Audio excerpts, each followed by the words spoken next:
Hello friends, आज की नई वीडियो में आपका स्वागत है। मैं उपेंद्र त्रिवेदी, आपका फाइनेंशियल एडवाइज़र। आज की ये वीडियो में आपका स्वागत करता हूँ।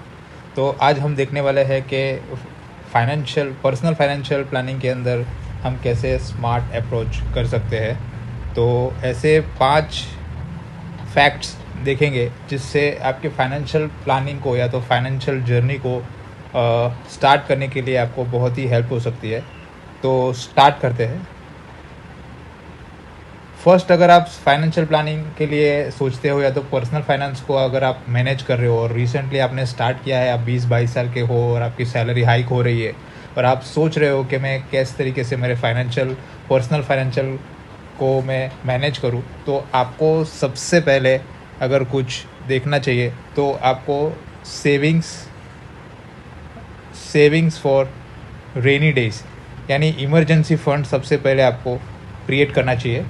और वो कितना होना चाहिए, तो आपका जो मंथली एक्सपेंस है उसका 3 मंथ्स और 6 मंथ्स का मंथली एक्सपेंस जो आपका है वो आपका लिक्विड होना चाहिए, यानी इजीली आप उसको एक्सेस कर पाए। कभी भी आपको इमरजेंसी आती है तो उसको आप यूटिलाइज कर सको, उस तरीके से आपको वो प्रोविज़न करना चाहिए। उसके ऊपर आपको सेविंग अकाउंट का रिटर्न यानी 3-4%, 5% रिटर्न अगर मिलता है तो गुड इनफ है। तो उस तरीके से पहले आपको ये जो इन्वेस्टमेंट है ये क्रिएट करना चाहिए।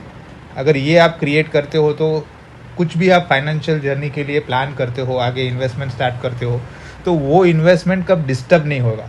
बिकॉज क्या होता है, जब हम स्टार्ट करते हैं कुछ इन्वेस्टमेंट के लिए तो सीधा इन्वेस्टमेंट कर देंगे और जो इमरजेंसी फंड का अगर आपने कुशन रखा ही नहीं होगा, बफरिंग रखा ही नहीं होगा ना, तो एनी टाइम आप कभी भी आपके इन्वेस्टमेंट के ऊपर ही डिपेंडेंट हो जाओगे। जो भी आपने इन्वेस्टमेंट स्टार्ट किया है तुरंत उसको तोड़ के आप इन्वेस्टमेंट जो इमरजेंसी आई है उसके ऊपर आप प्रोविज़न करोगे। सो पहले आप इमरजेंसी फंड क्रिएट करिए। दूसरा है हेल्थ इंश्योरेंस। हेल्थ इंश्योरेंस एक ऐसी चीज़ है ना कि आपको सबसे पहले अभी इसके लिए प्रोविज़न करना ज़रूरी है।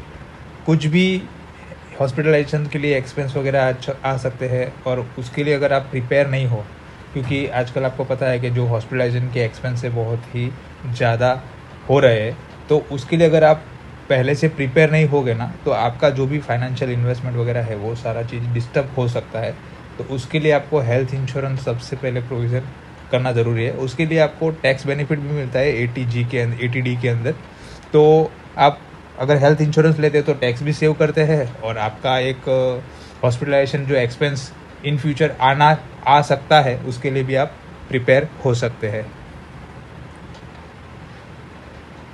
थर्ड चीज़ जो है वो सबसे ज़्यादा इम्पोर्टेंट है। एक्चुअली सारी चीज़ें इम्पोर्टेंट है, पाँचों के पाँचों जो पॉइंट है वो इम्पोर्टेंट है, और ये वाला जो पॉइंट है वो है family comes first. Life insurance, आपको एजुकेट लाइफ इंश्योरेंस कवर लेना बहुत ही ज़्यादा ज़रूरी है। हम क्या करते हैं, 2 लाख, 3 लाख, 4 लाख, 5 लाख की पॉलिसी ले लेते हैं, बट ऐसा इंश्योरेंस कभी भी हमको अनसफिशिएंट हो सकता है। बिकॉज़ वो इंश्योरेंस अमाउंट से, इंश्योरेंस की जो अमाउंट है उससे हम हमारे जो डिपेंडेंट्स है वो सर्वाइव नहीं कर पाएंगे। तो आपको सफिशिएंट अमाउंट का इंश्योरेंस कवर लेना ज़रूरी है। लाइक टर्म इंश्योरेंस से आप आपकी लायबिलिटी को, आपके डिपेंडेंट्स के लिए जो नीड है आपके बिहाफ में, वो आप कंप्लीट कर सकते हैं। तो आपको एजुकेट लाइफ कवर लेना भी बहुत ही ज़्यादा इम्पोर्टेंट है। फोर्थ जो चीज़ है वो गेट सेट गोल। तो ये जो मंत्र है वो इस तरीके से है कि फाइनेंशियली जब भी आप इन्वेस्टमेंट करते हो ना, तो फाइनेंशियल गोल्स क्रिएट करना, उसको आइडेंटिफाई करना, गोल्स को मैपिंग करना बहुत ही ज़्यादा ज़रूरी है।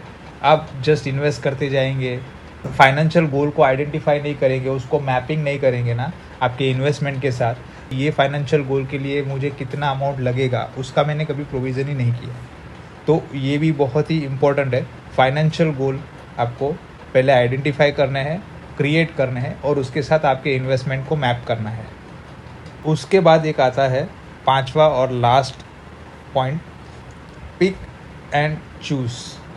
आप राइट प्रोडक्ट चूज़ कीजिए आपके रिस्क के अकॉर्डिंग, आपके टेन्योर के अकॉर्डिंग, आपकी प्रोफाइल के अकॉर्डिंग आप इन्वेस्टमेंट के अलग अलग प्रोडक्ट्स आप चूज़ कर सकते हैं। आप इंश्योरेंस प्रोडक्ट में जा सकते हैं, बॉन्ड में जा सकते हैं, डेट फंड को प्रॉपरली आपके पोर्टफोलियो में ऐड कर सकते हैं जहाँ पे आप लिक्विड रख सकते हैं आपकी एसेट्स को। गोल्ड और इक्विटी वगैरह में भी आप प्रॉपरली बैलेंस कर सकते हैं। इक्विटी को ज़्यादा एग्रेसिव रख के आप इक्विटी को भी प्रीफर करके एग्रेसिव पोर्टफोलियो भी बना सकते हैं। वो आपके फाइनेंशियल एडवाइज़र के साथ बैठ के आपको डिसाइड करना होगा कि किस तरीके से आप आपके पोर्टफोलियो को मैनेज करना चाहते हैं। तो आज ही आपके फाइनेंशियल एडवाइज़र को कांटेक्ट कीजिए और इस तरीके से आपकी पर्सनल फाइनेंस को ईजिली मैनेज कीजिए। तो ये था आज का वीडियो। मिलते हैं ऐसी कोई नई वीडियो में, तब तक के लिए जय हिंद, वंदे मातरम।